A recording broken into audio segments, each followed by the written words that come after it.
SOC 301 topic 4 characteristics of social work. Social work में लोगों के साथ ताल्लुकात रिलेशनशिप को एज अ की समझा जाता है, यानी ये एक अहम पार्ट है। सोशल वर्कर्स मुख्तलिफ एजेंसीज के अंडर रहते हुए अपनी ड्यूटीज सर अंजाम देते हैं। सोशल वर्कर्स का बेसिक काम लोगों में कॉन्फिडेंस पैदा करना है कि वो इन्हें अपनी कैपेबिलिटीज़ को इस्तेमाल करते हुए मसाइल का हल तलाश करें। ये एज अ होल एक कम्युनिटी के तौर पर काम करते हैं। एक ख़ानदान की अहमियत पर जोर दिया जाता है बजाय एक इंडिविजुअल के, यानी कि लोगों को बताया जाता है कि वो अकेले कुछ भी नहीं।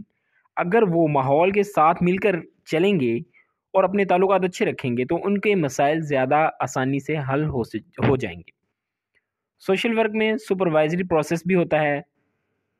सीनियर सोशल वर्कर्स जो हैं नए आने वाले सोशल वर्कर्स को गाइडेंस भी प्रोवाइड करते हैं और उनकी सुपरविजन भी करते हैं। सोशल वर्क की तालीम भी एक मुनफरिद तरीके से दी जाती है। क्लासरूम में थ्योरीज पढ़ाई जाती हैं और फिर इन्हें मुख्तलिफ सोशल एजेंसीज में भेज दिया जाता है, जहाँ पर इन थ्योरीज को प्रैक्टिकली अप्लाई किया जाता है। हाईलाइटेड पॉइंट देखें, social work has distinctive professional bodies, IFSW, IASSW और AASW।